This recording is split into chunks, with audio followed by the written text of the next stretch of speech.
दोस्तों नमस्कार। स्वागत है आप सभी का आप ही के अपने इस मंच पर जिसका नाम है मयूर जानी ऑफिशियल। जैसे कि आप देख रहे हैं हमारी बगल वाली खिड़की, वहां पे शोहित भाई बैठे हुए हैं, शोहित मिश्रा जी। और आप सब उनसे भली भांति परिचित है। बहुत ही युवा तेज तर्रार पत्रकार, तो ज्यादा उनकी तारीफ करने में मैं वक्त नहीं बिताऊंगा और बातचीत जो है सीधे शुरू करेंगे। और आज का जो मुद्दा है उस पर आएंगे सीधा।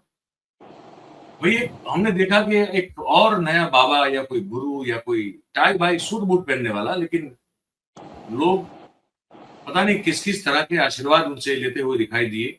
उनसे बहुत सारी वीडियो क्लिप्स जो है वो बरामद हुई। उसमें उस तरह के दृश्य रिकॉर्ड हुए थे जो बहुत ही अश्लील कहे जा सकते हैं। और वो पूरा मामला जो है हमने यहाँ गुजरात से बैठ के समझने की कोशिश की, पर हमको लगा कि इससे काम नहीं चलेगा। तो शोहित भाई जो बिल्कुल मुंबई में बैठे हैं और इस मामले पर मुझे लगता है कि शायद एक या दो डिटेल वीडियो बना चुके हैं, तो उनको हमको लगा कि उन्हीं को जोड़ते हैं और ये आप दृश्य देखते जाएंगे और शोहित भाई को सुनते जाएंगे। तो हमको पहले तो ये समझना है शोहित भाई, पहले आपका बहुत बहुत स्वागत। आप ही का मंच है, वैसे स्वागत क्या करें, लेकिन पहले दर्शकों को ये बताइए कि ये सूट बूट में जो आया कन्हैया है, ये है कौन और क्या चीज है और ये कब से ऐसा है, ये सब जो है थोड़ा विस्तार से हमारे दर्शकों को बताइए। जी मैं आपको दिखाऊंगा, साथ में एक विजुअल दिखाऊंगा, तो आपकी बात लोगों तक पहुंच जी। बिल्कुल। जी देखिए, सबसे पहले तो बहुत बहुत शुक्रिया मुझे बुलाने के लिए। आपके मंच के सभी दर्शकों को भी बहुत बहुत नमस्कार। और मयूर जी, एक चीज समझ लीजिए, आपने देखा होगा कुछ महीनों से अमेरिका के एक शख्स जेफरी एप्स्टीन की बात बहुत सामने आती है। एप्स्टीन फाइल्स की बात आती है और वहां पे पता चलता है कि कैसे छोटे छोटे बच्चों के साथ एक शख्स जो बहुत ताकतवर था उसने उनका शोषण किया और कैसे उनका उत्पीड़न किया, इसकी बातें सामने आई हैं और उसके बड़े बड़े लोगों से कनेक्शन निकला है। आप समझ लें, ये जो महाराष्ट्र का मुद्दा है, ये महाराष्ट्र का एप्स्टीन फाइल्स है। वहां पर जेफरी एप्स्टीन था, यहाँ पर अशोक खरात नाम से ये आदमी है। सेम आप वही समझ लीजिए। ये आदमी के बारे में मैं पहले लोगों को बता दूं ताकि लोगों को पता चले कि क्या है इस शख्स का नाम, जिसकी वीडियोस अब वायरल है, जिसे लेकर बहुत सारी बातें हो रही हैं और बड़े बड़े नेताओं के साथ इनकी तस्वीरें हैं। ये अभी आप देख रहे हैं, जो ये काले कोट में ये शख्स बैठा हुआ है अमित शाह के पास, देवेंद्र फडणवीस के पास, ऐसे बहुत सारे लोगों के साथ। जब महाराष्ट्र के मुख्यमंत्री एकनाथ शिंदे थे उनके साथ ये बैठे हुए थे। इनका नाम है अशोक खरात। मैं बता दूं दर्शकों को कि ये जो तस्वीर देख रहे हैं, ये क्योंकि पुरानी होनी चाहिए, अमित शाह काफी जवान नजर आ रहे हैं, जो दाढ़ी के बाल है वो काफी काले हैं। और तो ये तब का मतलब इसकी जो पैठ होगी वो कितनी पुरानी होगी, ये समझाने के लिए मैंने आपको बीच में इंटरप्ट किया। जी जी जी। तो ये जो शख्स है अशोक खरात, देखिए आमतौर पर क्या होता है, कोई बाबा बन जाता है, कोई बुआ बन जाता है। ये जो है, ये अपने आप को कैप्टन बुलाता है। वो क्यों कैप्टन बुलाता है? वो इसलिए कैप्टन बुलाता है अपने आप को क्योंकि मर्चेंट नेवी में था और उसके बाद से ये जो शख्स है, बाद में कहने लगा कि इसने पढ़ाई की और न्यूमरोलॉजी, भविष्यवाणी, ये सभी चीजों पर इसने महारत हासिल की। ये बात इसकी ओर से कही गई। ये महाराष्ट्र के जब मुख्यमंत्री थे एकनाथ शिंदे, तब वो एक मंदिर में गए थे जिसका ये आदमी ट्रस्टी था, उसी के ट्रस्ट का वो मंदिर था और वहां पर आपको इनके साथ नजर आते हैं। ये जो अभी आप स्क्रीन पर देख रहे हैं, ये महाराष्ट्र के कैबिनेट मंत्री हैं, बीजेपी के अध्यक्ष महाराष्ट्र के रह चुके हैं। इनका नाम है चंद्रकांत पाटिल। उनकी इनसे मुलाकात हुई। तो छोटी छोटी बात आप समझ लें कि ये जो आदमी है ये बहुत ताकतवर है। ये जो पीली साड़ी वाले आदमी है मयूर भाई, इनके बारे में बताना बहुत जरूरी है। ये जो पीली साड़ी वाली आदमी है, ये औरत है, माफ कीजिए, इनका नाम है रूपाली चाकणकर। ये महाराष्ट्र वुमेन कमीशन की अध्यक्ष हैं और ये कहीं ना कहीं इनकी कभी छतरी पकड़ते हुए आपको नजर आती हैं, कभी किसी मंदिर में इनके पैर धोते हुए महाराष्ट्र वुमेन कमीशन के अध्यक्ष नजर आती हैं। और तो और जिस ट्रस्ट उनका एक ट्रस्ट है उसमें भी ये ट्रस्टी हैं। ऐसे में इनका जो ये पूरा धंधा था, पहले आप समझ लें कि बहुत अच्छा धंधा चल रहा था। ये न्यूमरोलॉजी की बात करते थे, ये भविष्यवाणी की बात करते थे और बहुत ज्यादा प्रसिद्ध हो चुके थे। वैसे भी जब आप इतने नेताओं के साथ, कैबिनेट मिनिस्टर्स के साथ, बड़े बड़े लोगों के साथ तस्वीर खींचते हैं तो भारत जैसे देश में आपकी क्रेडिबिलिटी जो है वो बहुत ज्यादा बढ़ जाती है। लेकिन इस सब के बीच में और भी तस्वीरें और वीडियोस सामने आए। वो वीडियोस थे कि किस तरह से ये आदमी सुपरस्टिशन के नाम पर महिलाओं का उत्पीड़न कर रहा था, महिलाओं का शोषण कर रहा था। और ये अभी तक आप समझ लें 58 वीडियो सामने आए हैं। 58 वीडियोस महिलाओं के साथ इस शख्स के केवल अब तक सामने आ चुके हैं और वीडियोस आना बाकी है।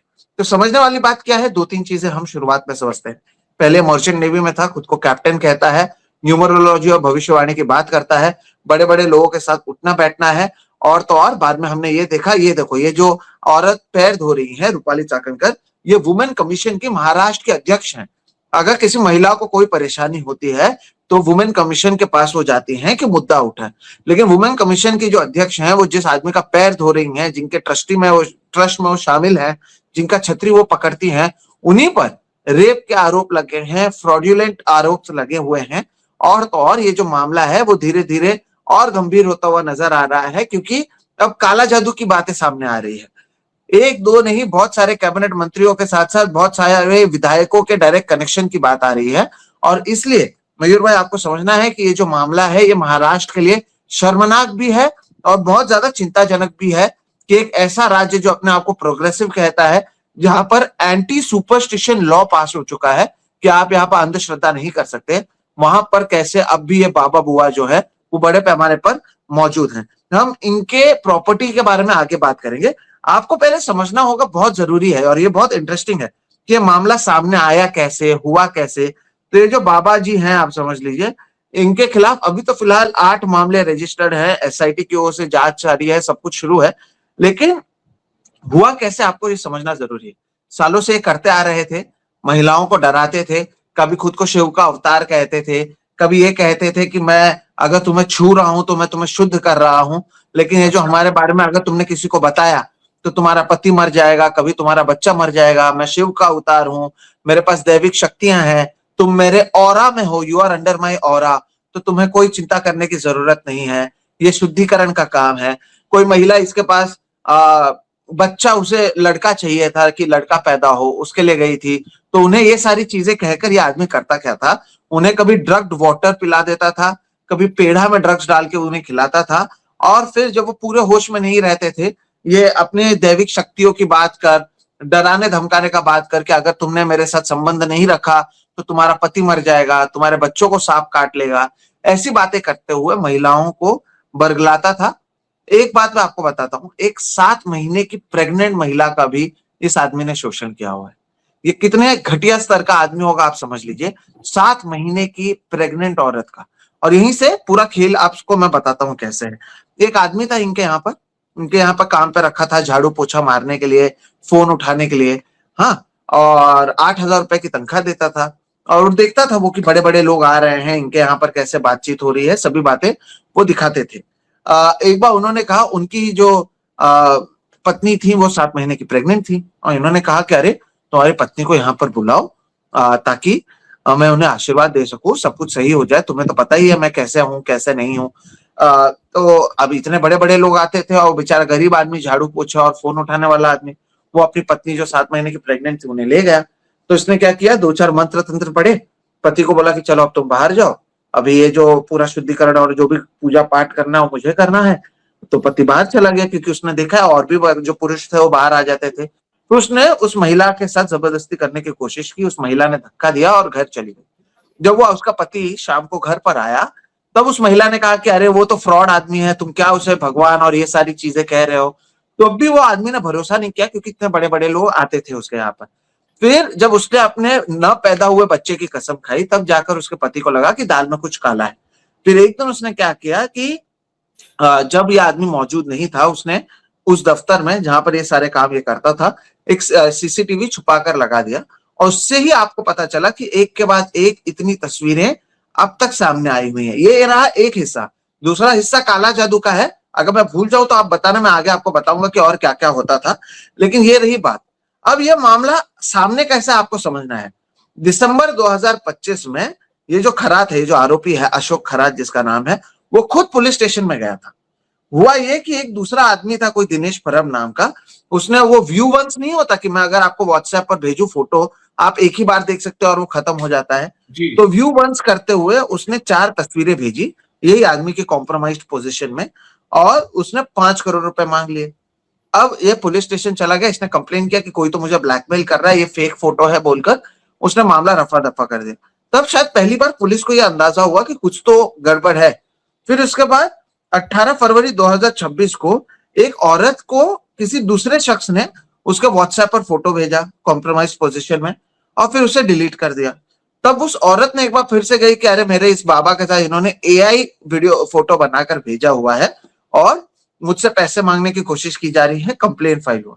तब पुलिस को कहीं लगा कि पहले किसी ने बताया, फिर दूसरा किसी ने बताया, तब उन्होंने जांच शुरू की।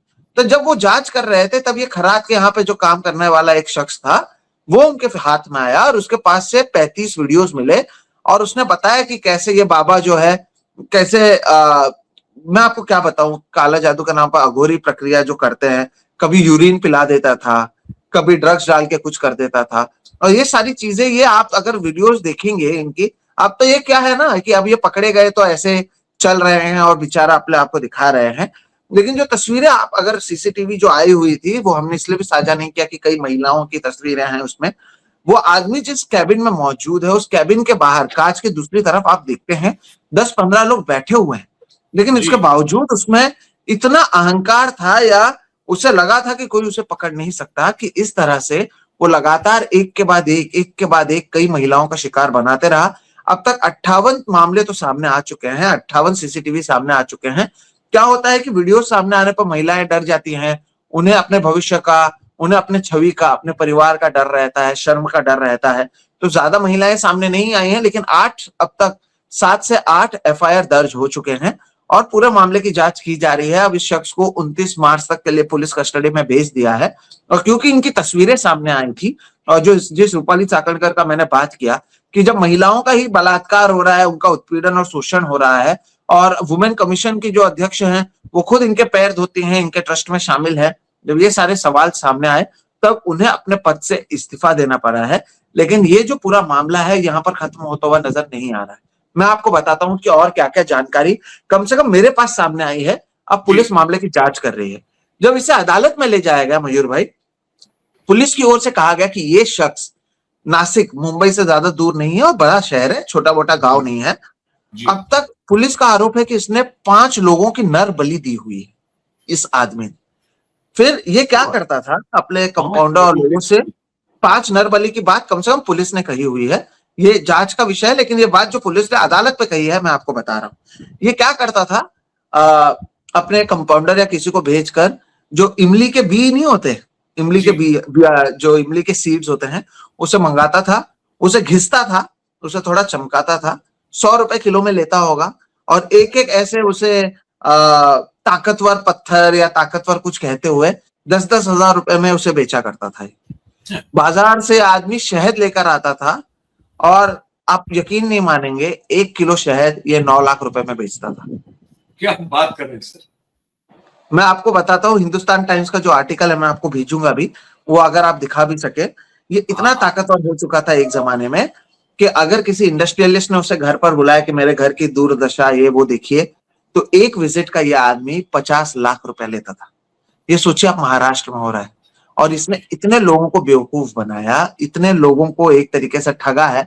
और अगर इतने बड़े बड़े नेताओं की इनके साथ तस्वीरें हैं, जैसे कि मैंने कहा 2013 में महाराष्ट्र में अंधश्रद्धा के खिलाफ एक कानून आ चुका है, तो क्या इन लोगों के खिलाफ कार्रवाई नहीं की जानी चाहिए? आप बताइए, इतने बड़े बड़े लोग अगर इनके साथ में मौजूद हैं तो क्या इससे सवाल नहीं उठना चाहिए?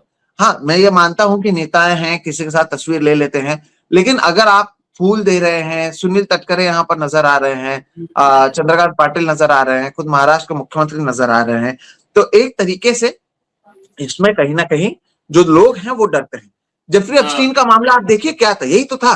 बड़े बड़े ट्रम्प से लेकर सबके साथ तस्वीरें थी तो महिलाएं और छोटे बच्चे डर गए थे। जी मैं सुविधा इसमें ये खास कहना चाहता हूँ। मैंने कल शाम को एक लाइव किया था जिसमें हमने नलिया कांड का जिक्र किया था, गुजरात में जो बहुत बड़ा सेक्स कांड, सीडी कांड हुआ। तब भी मैं कह रहा था वो एक बॉबी गेट का मामला फिर से खुला है। 6-8 साल पुरानी तस्वीरें आ रही हैं, गडकरी ये सब, उसी पर मैंने बात की थी। मैं उस चीज को दोहरा, देखिए नेता है, चलिए हम मानते हैं समझते हैं, नेता के साथ कोई भी कभी भी आएगा, फोटो लेके जाएगा, वो समझ सकते हैं। लेकिन जिसके साथ फोटो खिंचवा रहे हैं नेता, तब आप उस नेता की कंफर्ट लेवल को चेक करें, उसके चेहरे को चेक करें, उसके हाव भाव को, उसकी अंग भंगिमा को चेक करें, आपको समझ में आता है कि कौन जो है वो अनजान आदमी है जिसके साथ खड़ा है और फोटो ले रहा है, और कौन जो बड़ा जान पहचान का परिचित और प्रिय है जिसके साथ फोटो ली जा रही, समझ में आता है ना। इतना तो सही बात। ऑब्जर्वेशन किसी का भी हो सकता है। तो हम्म। पता चलता है कि अब ये मैं फिर से दिखाऊंगा, अभी अमित शाह के साथ, भाई साहब मैं तो जानता हूं बहुत अच्छी तरह से, अमित शाह के साथ कुर्सी पर बैठना अपने आप में जो है बहुत सारे लोगों का काम नहीं है। और मैं दिखा रहा हूँ फोटो, ये ऐसे नहीं बैठ सकता कोई। ये जो बैठे हैं अमित शाह आज के हो या कल के हो, यहाँ रोकूंगा मैं।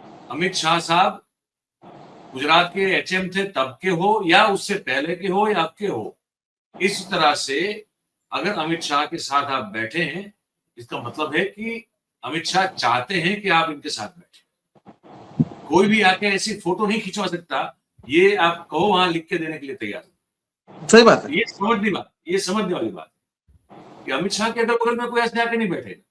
जब वो कुछ भी नहीं थे तब भी ऐसे कोई नहीं बैठे। उनका फितरत, उनके स्वभाव, उनका नेचर अलग है। वो किसी को भी जो है अपने आसपास नहीं बैठने देते जब तक उनकी मर्जी ना हो। तो ऐसा नहीं है कि कोई आया और फोटो खिंचा के चला गया, ऐसा नहीं होता। जी आप प्लीज कंटिन्यू। हाँ, तो इससे आपको समझ में आता है कि ये कितने ताकतवर थे। तब जब वो पूरे मामले की जांच कर रहे थे और ये तस्वीरें सामने आई, अब पुलिस ने उन महिलाओं को पहचानना शुरू किया और एक तरीके से उन्हें कन्विंस करने में बहुत समय लगा कि आप मामले को दर्ज कीजिए ताकि हम जांच करें। और कन्विंस नहीं हो रहे थे क्योंकि ये ताकतवर आदमी है, बड़े बड़े लोगों के साथ उठना बैठना है। तब जब पुलिस ने एक तरीके से प्रोटेक्शन का ऑफर किया, तब जाकर कहीं ना कहीं पहली शिकायत हुई, फिर दूसरी हुई, फिर तीसरी हुई। अब 6-7 शिकायतें सामने आ चुकी हैं। अच्छा, जब मैं आपसे बात कर रहा हूं तब आपको यह भी बताना जरूरी है, अगर मैंने कहा कि आदमी 50 लाख रुपए एक जमाने में एक के घर पर जाने को लेता है, तो अब तक इसके पास कितने प्रॉपर्टी है उसकी भी थोड़ी जानकारी सामने आई है। और ये ऑन पेपर है, मैं अभी इसमें हवाला और दूसरों के नाम पर ले भी नहीं रहा हूं।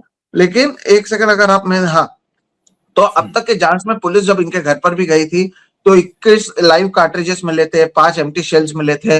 वो क्यों हुआ पता नहीं, लेकिन अब तक ये पता चला है कि ये आदमी नासिक के मिरगांव नामक एक जगह है, वहां पर 33 एकड़ जमीन है इसके पास। उसके अलावा एक फार्म हाउस है इसके पास। उसके अलावा नासिक में दूसरा पाथर्डी नामक जगह है, वहां पर 10 एकड़ लाइन जमीन है इनके पास। सिन्नर में 6 एकड़ जमीन है। शिरडी में 4.5 एकड़ जमीन है। शिरडी एयरपोर्ट के पास अलग से 5.5 एकड़ जमीन है। उसके अलावा नासिक में एक पाथर्डी फाटा नामक जगह है, वहां पर 800 स्क्वायर फीट का घर है। उसके अलावा ओजन नामक जगह में 4 गुंठे के 3 अलग अलग प्लॉट हैं। आटगांव नामक जगह पर 5 गुंठा का एक प्लॉट है। नासिक में ही 40 गुंठा का प्लॉट नवी मुंबई पनवेल में है, जहां पर लोग सोच नहीं सकते जमीन लेने का। इसके अलावा नासिक में जहां पर ये सारे जो तस्वीरें सामने आई हैं, 180 स्क्वायर फीट का वहां पर ऑफिस है। बेटी के नाम पर, सोचिए इनकी खुद की बेटी है तब भी ये सारी हरकतें कर रहे हैं। 11 गुंठा प्लॉट बेटी के नाम पर संगमनेर अहिल्या नगर में है। पुणे में अलग से बेटी के नाम पर प्लॉट मौजूद है। बंगला नासिक में मौजूद है। 6 एकड़ जमीन जो है वो शिरडी में 6 लोगों के साथ है। खुद के नाम पर 12 तोला है। बीवी के नाम पर 20 तोला जमीन है। इसके अलावा कई सारे डीमैट इन्वेस्टमेंट बीवी के नाम पर है, वो अलग है। 5 बैंक अकाउंट में अब तक 40 करोड़ 87 लाख रुपए की बात की जा रही है। तो ये तो केवल पहली परख आप समझ लें कि सिर्फ ऊपर का जो निकाला गया है, फर्स्ट सरफेस के नीचे इतनी बातें सामने आ रही हैं। तो ये कितना बड़ा मामला है। और यहाँ पर चिंताजनक बात यह है ना कि लोग सामने से जाते हैं। और मैं समझता हूं कि महिलाओं को यहाँ पर कई लोग बोल भी रहे थे कि अरे महिला क्यों जा रहे थे, लेकिन आपको समझना पड़ेगा कि एक आदमी, आप विक्टिम जो होते हैं वो जब एक तरीके से अपने पूरे स्टेट में नहीं होते हैं, होश में आवाज में नहीं होते हैं, बहुत परेशानियों का सामना कर रहे होते हैं, तभी वो ये बाबा बुआ के पास जाते हैं। और तब उनके मानसिक स्थिति सही नहीं होने का ये बाबा जो है फायदा उठाते हैं, डराते हैं, धमकाते हैं, खुद को शिव का अवतार कहते हैं। और ये एक तरीके से ये भी दर्शाता है मयूर भाई कि हमारे यहाँ पर अंधश्रद्धा कितना बड़ा है। मैंने ब्लैक मैजिक की बात की, मैं आपको बता दूं ऐसी ऐसी बातें सामने आई हैं जो अभी प्रूव होना बाकी है। लेकिन कई सारे नेता जो इलेक्शन लड़ते थे और उन्हें लगता था कि हारने का डर हो जाए, तब वो इनके पास जाते थे और कहते थे तंत्र मंत्र करो ताकि मैं जीत जाऊं। अच्छा, दूसरा मैं आपको बताता हूँ कि जो बात सामने आई है, बहुत लोग कहते नहीं है, लेकिन मेरे पास क्योंकि जानकारी मैं आपको बता दूं, ये क्या करते थे, कई सारे पॉलिटिशियंस के बात सामने आई है कि अगर सोचिए मैं एक पॉलिटिशियन हूँ, आप एक पॉलिटिशियन है, मुझे आपसे कोई परेशानी है, तो आपकी तस्वीर पर ये सेकंड उंगली के यहाँ से काट कर एक बूंद ये ड्रॉप खून के डालकर काला जादू करता था, ताकि आपकी जो परेशान आप और परेशान हो जाए, ऐसी सारी बातें हैं। और फिर देखा गया कि बहुत सारे जो नेता हैं उनके यहाँ पर बैंडेज लगे हुए हैं। अब वो कह रहे हैं कि किसी को गाड़ी से लगा, किसी को कहीं से लगा, लेकिन ये दर्शाता है कि आप सोचिए कि महाराष्ट्र में क्या हो रहा है। यहाँ से इतने बड़े बड़े रिफॉर्मर्स निकले हैं, इतनी सारी चीजें यहाँ पर हुई हैं, ये एक प्रोग्रेसिव स्टेट है। और अगर वहां पर काला जादू आपके सामने हो रहा है, और ये तो सीसीटीवी फुटेजेस आए हैं मयूर भाई, वो भी नासिक जैसे शहर में। आप सोचिए गांव में दूर दराज महिला और बाकी वहां के पुरुष भी कितने परेशानी का सामना कर रहे होंगे। आप जहां पर है वहां से आसाराम तो आ ही चुके हैं, उनके कितने सारे मामले सामने आ चुके हैं, ऐसे दूसरे राम रहीम के मामले सामने आ चुके हैं। लेकिन इसके बावजूद एक के बाद एक के बाद एक इतने केसेस आना, और एक शख्स के पास इतने वीडियोस मिलना। अब तो ये भी बात पता लगी है कि क्या कहीं ये खुद इन वीडियोस में, इसमें कहा जा रहा है कि कुछ नेताओं के भी वीडियोस हैं इसी ऐसे कॉम्प्रोमाइजिंग पोजीशन में। मैं तो उस क्या पर इसके आना जरिए आप चाहता हूँ। ब्लैकमेल तो नहीं करना चाह रहे थे?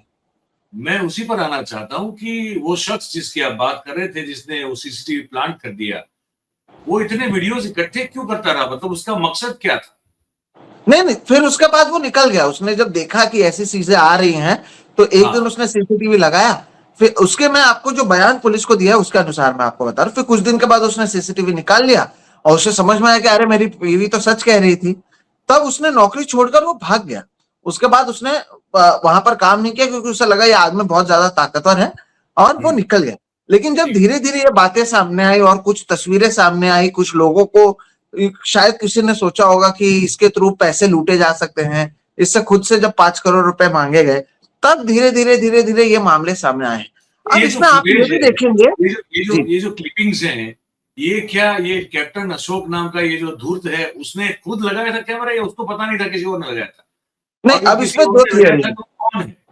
नहीं, इसमें दो थियरी है। एक ये भी थियरी है कि ये जो कैप्टन अपने आप को ये कहते हैं, ये भोंदू बाबा, इन्होंने भी इसका इस्तेमाल क्या कहीं नेताओं को और इन बाकी लोगों को ब्लैकमेल करने के लिए तो नहीं किया, क्योंकि कई लोग जो हैं 3-3, 4-4 साल तक उसके पास जा रहे थे। और मुझे ये तो अंदाजा है कि महिला को आप एक बार बरगला सकते हैं, दूसरी बार बरगला सकते हैं, क्या उसके बाद इस शख्स ने इस तस्वीर के जरिए उन्हें ब्लैकमेल करना तो शुरू नहीं किया, बार बार बुलाने तो नहीं लगा। ऐसे ऐसी चीजें हैं, किसी को आपने पीतल का पानी सर पर रखने को कहा, फिर आप यहाँ वहां टच कर रहे हैं, फिर आप उनके साथ में शोषण कर रहे हैं, उनका उत्पीड़न कर रहे हैं। किसी के हाथ में आप एक ईंट रख दे रहे हैं, उन्हें ड्रग पानी पिला दे रहे हैं, फिर उनका आप शोषण कर रहे हैं। और अगर आप इतने खुलकर बिंदास आप कर रहे थे, इतने लोग पीड़ित अभी सामने आ रहे हैं, तो ये तो आप मान लें कि बिना किसी अदृश्य शक्ति के आप ये नहीं कर सकते। आपके सर पर किसी बड़े शख्स का हाथ होगा कि आप पैसे भी कमा रहे हैं, आप बेवकूफ भी बना रहे हैं, आप महिलाओं का शोषण भी कर रहे हैं, उन्हें कह भी रहे हैं कि आप शिव का अवतार हैं, और आपको लगता है कि ये बातें लोगों को नहीं पता होंगी। 100% पता होंगी। अब ये हुआ है क्योंकि मामला सामने आया है, तब धीरे धीरे अब एक एक करके लोगों को पकड़ा जा रहा है। अब ये देखना है कि इसमें कितने लोग फंसते हैं, क्योंकि अब तक जो भी लोग आ रहे हैं वो आप पाएंगे कि बीजेपी का कोई नहीं फंसता, उनके साथ वाली पार्टी के लोग हमेशा फंस जाते हैं। तो बीजेपी के साथ में एनसीपी है, उनके लोग फंसते हैं।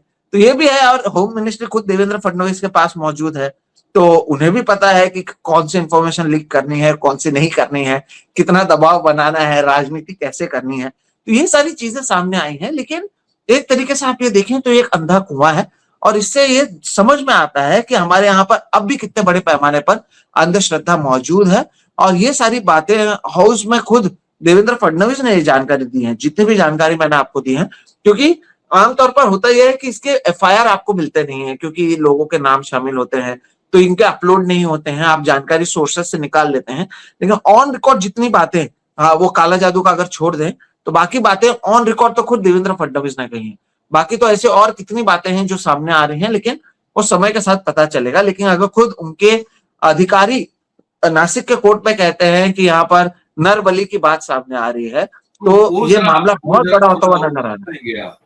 नरबली का बड़ा गंभीर, मतलब बहुत ही डेंजरस चीज है ये। इसमें कोई और जानकारी है थोड़ी ज्यादा बहुत आपको सूत्रों के हवाले से या कुछ? नहीं, तो अदालत में तो यही कहा गया कि हमें इसकी जांच करनी है। उनके यहाँ से लाइव कार्ट्रिजेस भी मिले हैं, 5 एम्प्टी शेल्स भी मिले हैं। तो वो एम्प्टी शेल्स क्यों हुए, क्या उसे किसी को डराया गया, धमकाया गया, नर बलि की बात सामने आ रही है। अच्छा, नकली सांप और नकली शेर की खाल की भी बात सामने आ रही है कि ये मंदिर में जब पूजा करता था, नकली सांप दिखाकर लोगों को डराकर कि ये देखो भगवान क्रोधित हो रहे हैं, ऐसी बातें कहकर कैसे पैसे लूटता था। ऐसे कई सारे किस्से इनके जो हैं सामने आ रहे हैं। अब क्या है कि पढ़ते धीरे धीरे खुलती हैं। अगली इनकी सुनवाई 29 तारीख को होगी, तब और जानकारी मिलेगी। लेकिन ये मेरा जरूर मानना है कि किसी एक का ये काम नहीं है। यहाँ पर तो बातें ऐसी है मयूर भाई, मैं आपको बताऊं कि कुछ अधिकारी, और ये तो विरोधी पक्ष के नेता ऑन रिकॉर्ड महाराष्ट्र विधानसभा चल रहा था उस पर कह चुके हैं कि रेवेन्यू मिनिस्ट्री के बड़े बड़े अधिकारी जो है इनसे जुड़े हुए हैं। जब पैसा आता है तो पैसा घूमता है और लोग जी। कई सारी चीजें करते हैं। तो वैसी भी चीजें सामने आ रही हैं कि किसका पैसा कहां पर गया है, किसके नाम पर क्या किया है, किसका पैसा घुमाया है। और एक तरीके से पूरे सिस्टम के आशीर्वाद के साथ अगर ये हो रहा है तो आप समझ सकते हैं कि पर्दे के पीछे की कहानी कितनी बड़ी होगी। अब इसके जरिए ना जाने कितने नेताओं को ब्लैकमेल किया जाता होगा, कितने नेताओं को प्रेशराइज किया जा रहा होगा, कितने नेताओं को कहा जा रहा होगा कि आप अपने हैसियत में रहिए, नहीं तो आपके हम कभी भी बैंड बजा सकते हैं। जी तो जी ऐसी जी। चीजें भी सामने आ रही हैं। तो राजनीति अपनी जगह पर है, लेकिन महिलाओं का उत्पीड़न और शोषण हुआ है। एक बाबा, एक भोंदू बाबा इस पर पकड़ा गया है, करोड़ों की संपत्ति उसके पास मौजूद है। कई महिलाओं के साथ इसने धर्म के नाम पर, मंत्र तंत्र के नाम पर चीजें कही है। और महाराष्ट्र के जो लोग जो खुद को धर्म के रक्षक बता रहे थे, हिंदू धर्म के रक्षक की बात करते थे, वो सभी अभी जो है एकदम बिल्कुल पूरी तरीके से चुप बैठे हुए हैं। अब वो नहीं कह रहे हैं कि अशोक खरात के साथ क्या किया जाना चाहिए, क्या नहीं किया जाना चाहिए, क्योंकि बहुत बड़ी जगहों पर आप पाएंगे कि उनके आकाओं की भी तस्वीरें सामने हैं। तो ये भी आपको सोचने की जरूरत है कि ये वाकई धर्म के रक्षक हैं या नहीं, क्योंकि अभी तो यही लगता है कि अगर आप चुप्पी साधे बैठे हैं। अच्छा, आप सोच लीजिए ना, यहाँ पर ये शख्स अगर अच्छा, मौलवी होता। ऑपोजिशन ऑपोजिशन का क्या है इसमें? What is the stand of opposition वहां पे? नहीं, ऑपोजिशन तो दबाव बना ही रही है, लेकिन क्या हाँ, होता है कि ऑपोजिशन के भी कुछ नेताओं की तस्वीरें इस बाबा के साथ किसने मौजूद। पूछा हमें? तो बोला कुछ? हमाम में तो सब नंगे होते हैं। तो अभी तस्वीरें क्यों हैं वो तो समय के बाद ही पता चल पाएगा कि कितनी जांच होगी, उस पर किस पर कितना दबाव बनाया जाएगा। लेकिन आप ये सोचिए यहाँ पर मयूर भाई, अगर यह आदमी मुसलमान होता, कोई मौलवी होता और इतनी बातें सामने आती, तो दिन रात मीडिया में डिबेट होता, हर किसी को पता चलता। नेशनल मीडिया में आपने कितनी खबरें देखी है इसकी, कितने लोग जी बात कर रहे हैं। हाँ, जेफरी एप्स्टीन की बात जब आई तो हमने देखा कि कैसे यूएस से लेकर हर जगह पर हड़कंप मचा हुआ है। ये महाराष्ट्र में ऐसे मामले सामने आ रहे हैं। और इसमें मैं आपको बता दूं, बहुत सारी महिलाएं जो शिकार बनी हैं वो अनपढ़ नहीं है, वो पढ़े लिखे अच्छे घर से। अगर मैं कह रहा हूं कि इसमें नेताओं की बात सामने आ रही है, महिला नेताओं की बात और उनकी तस्वीरों की बात, कम से कम हम सुन रहे हैं कि दूसरे नेता दावे कर रहे हैं कि ऐसी बातें भी हैं, तो इससे आप समझ सकते हैं कि ये नेक्सस कितना बड़ा है और इसमें कितने लोग फंसे हैं।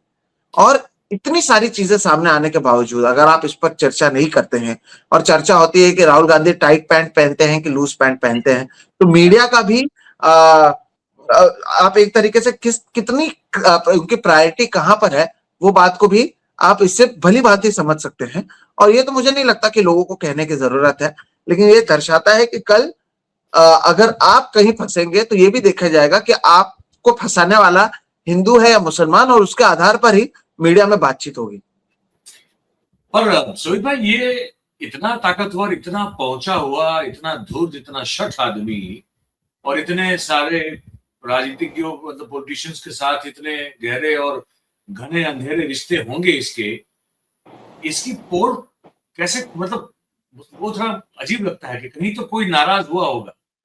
इसकी पोल खुलनी जरा असंभव सी है। ऐसे लोगों की पोल वैसे खुलती नहीं है अगर आपने नहीं कहीं तो बहुत बड़े आदमी को नाराज नहीं किया हो।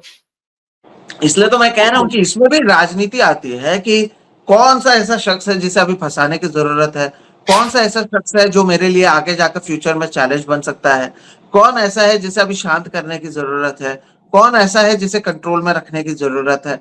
तो ऐसे में एक मामले का इस्तेमाल कर आप किसी को चुप करा सकते हैं, किसी को अपने अंदर ला सकते हैं, और इसलिए सही समय पर ही सही चीजें सामने आती हैं। अब ये भी कहा जा रहा है कि पुलिस को इसकी जानकारी 6 महीने से थी।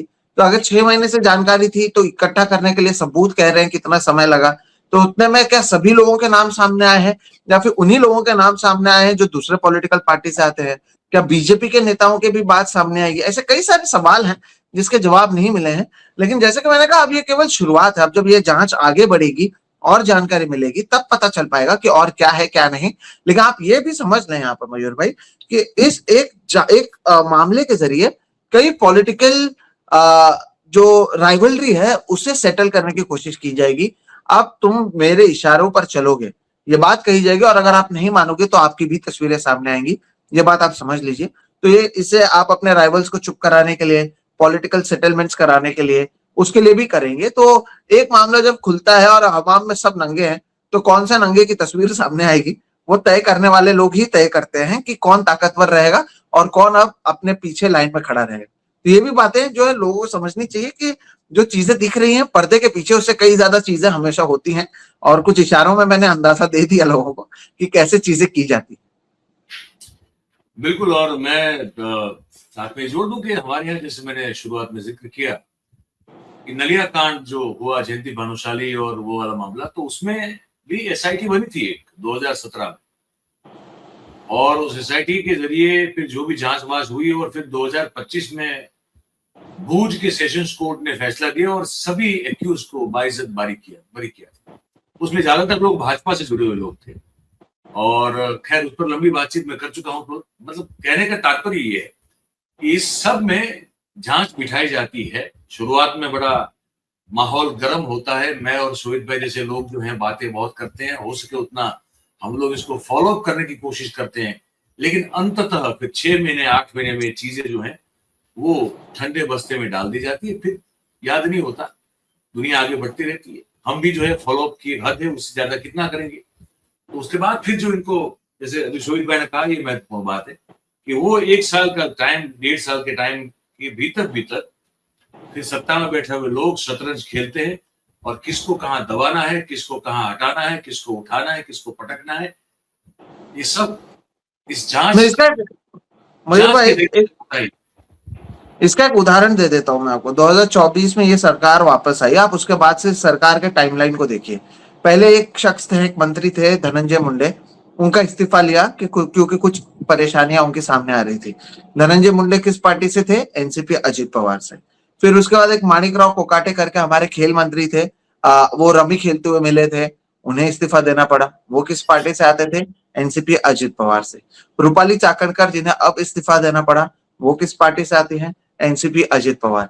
जिन नेताओं की तस्वीरें सामने आ रही हैं, जिन पर कई सारे आरोप लग रहे हैं, वो किस पार्टी से आते हैं? एनसीपी अजित पवार। अब एक दूसरे मामले में एक और नेता की एक और वीडियो वायरल हुई है, वो भी एनसीपी अजित पवार से आते हैं। तो अगर आप टाइमलाइन, जैसे कि आपने कहा कि अगर आप इसे एक ओवरऑल पिक्चर देखें, तो किसे कमजोर करना है, किसे ताकतवर करना है, कौन इन लाइन रहेगा, कौन क्या करेगा, और अब क्योंकि एनसीपी अजित पवार के मौत के बाद उस पार्टी पर किसका कंट्रोल रहेगा, वो अजित पवार या पवार परिवार उस पार्टी को चलाएंगे या इनडायरेक्टली बीजेपी चलाएगी, ऐसे कई सारी चीजें होती हैं। और इसलिए एक ही अगर पार्टी के लोगों के ही नाम बार बार सामने आते हैं, तो उससे भी कहीं ना कहीं आपको सोचना चाहिए कि मामला वाकई इंसाफ के लिए निकाला जाता है या फिर पॉलिटिकल सेटलमेंट्स के लिए निकाला जाता है। वही शायद बात मुझे लगता है कि आप भी कह रहे थे। बस मैं भी वही कह रहा था। और ये है कोई जो क्या नाम है इसका, अशोक, कैप्टन हाँ, अशोक, अशोक ये खरन। जो है, हाँ, ये भी यही 1.5 साल तक वो शायद गुमनामी और बदनामी दोनों झेलेगा। उसके बाद उसका भी क्या होगा कोई नहीं जानेगा, वो निकल जाएगा बाहर। 1.5 साल देख लीजिए, उसके बाद वो भी बाइज्जत बरी हो सकता है, उसके पूरे संभावनाएं। पर क्योंकि हम ये भी जानते हैं कि ये सब होता है, पर हमारा काम है जब तक हो सके तब तक वो जो सच की मशाल है वो चलाए रखना, तो हम कोशिश कर रहे हैं। और आपको ये समझाने की कोशिश बार बार करेंगे कि जीवन में किसी भी तरह की आपत्ति, दुख, तकलीफ, मुश्किलात जो भी हो, वो ठीक है, लेकिन मेहरबानी करके कैसे ऐसे कोई भी बाबा या बूबा या कोई ऐसे, मतलब इनके चक्करों में मत पड़िए। ये आपका कुछ नहीं कर सकते, ना आपका भला कर सकते हैं। अगर आप उनके जाल में फंस गए तो बुरा जरूर कर सकते हैं। तो इनसे बचिए। और ईश्वर अगर आप मानते हैं, जैसे मैं मानता हूं, तो परमेश्वर है, आप उसकी आराधना करें। उसके लिए मंदिर जाने की कोई जरूरत नहीं है, किसी पुजारी को दान दक्षिणा देने की जरूरत नहीं है। वो आप अपने मन ही मन में जो है उसकी आराधना कर सकते हैं, जिस रूप में चाहे उस रूप में। और इन सब चक्कर से बचिए भाई। ये आज 21वीं सदी में 2026 के साल में शोहित भाई जो दृश्य देखने को मिल रहे हैं भाई, कोई सांप बाबा है, कोई बंदर बाबा है, कोई पता नहीं कोई अलग सा बाबा है, कोई कुत्ते की पूजा करने लगता है। मतलब हमको समझ में नहीं आता है, और दुख होता है, बड़ी परेशानी होती है, बड़ी ये चिंता भी होती है, क्या हो रहा है मेरे देश का। इससे बचिए बस। मैं तो यही कहना चाहता हूँ, आप समअप करना चाहें तो कर ले, फिर हम बातचीत खत्म करें। बिल्कुल। और अगर आपको वाकई किसी चीज को, किसी किताब को मानना है तो इस देश के संविधान को मानिए। इस देश हाँ में कई से बड़े नेता गए हैं, उनके लेखों को पढ़िए, उनके विचारों को पढ़िए। और होता क्या है मयूर भाई कि आमतौर पर या तो सक्सेस या तो दुख खत्म करने के लिए आप क्विक टिप की हर एक चीज अभी आपके उंगलियों में होती है, तो ऐसा कोई फॉर्मूला आपको लगता है कि ये कर लूंगा तो ये दिया लगा दूंगा या ये कर दूंगा तो मेरी परेशानियां हल हो जाएंगी, ऐसा कुछ नहीं होता है। और सही कहा कि साइंटिफिक अप्रोच रखना बहुत जरूरी है। अगर आप साइंटिफिक अप्रोच नहीं रखेंगे तो यकीन मानिए नुकसान आपका ही है। और यकीन मानिए आप कई सारी महिलाएं महाराष्ट्र में उस डर में रह रही होंगी कि कहीं अगला वीडियो उनका सामने नहीं आए। उनका ना कई लोग इसे बिल्कुल। रिलीज भी करते हैं, मैं उनसे भी अपील करूंगा कि ऐसे वीडियोस को रिलीज ना करें। याद रखिए ये विक्टिम है, ये अपने सही माइंडसेट में नहीं थी जब ये सारी चीजें हुई हैं। ऐसे में इन्हें निकाल कर आप कहीं ना कहीं इन्हें भी शेमफुल कर रहे हैं और आप भी एक तरीके से जुर्म का हिस्सा बन रहे हैं। उससे बचिए, साइंटिफिक टेम्परमेंट रखिए, साइंस विज्ञान में आप भरोसा रखिए। और हो सके तो जितना आप साइंटिफिक एक विजन लेकर आगे जा सकते हैं उतना ही चलिए। ऐसे फ्रॉड लोगों से बचिए। ये फ्रॉड लोग एक दिन इस देश को बर्बाद कर देंगे। और ऐसे ही फ्रॉड लोगों से इस देश को बचाने की कोशिश मयूर भाई और मैं लगातार आगे भी करते रहेंगे। वही काम है वो कर रहे हैं, और बस आप सबका साथ और सहकार चाहिए। आपसे उम्मीद करेंगे कि आप इस बातचीत को लाइक करें, इसकी लिंक को शेयर करें। और मंच हमारा हो या शोभित भाई का, हम लोग एक ही काम करते हैं, तो दोनों को आप अगर नहीं किया है सब्सक्राइब तो कर लें। उनका SM ऑफिशियल है, हमारा मयूर जानी ऑफिशियल है। और मैं तो चाहूंगा कि आप उन्हें और हमें दोनों को हो सके तो इतना आर्थिक सहयोग दें, क्योंकि हम तो किसी धरना सेठ पर है नहीं, हम तो आप ही हमारे सेठ हैं, तो आपसे मांगेंगे। तो आप जितना हो सके उतना हमको सहयोग करें। और बहुत बहुत धन्यवाद करेंगे शोभित भाई आपका, सभी हमारे साथियों का, दर्शकों का इस बातचीत में जुड़ने के लिए। Thank you very much. नमस्कार। Thank you.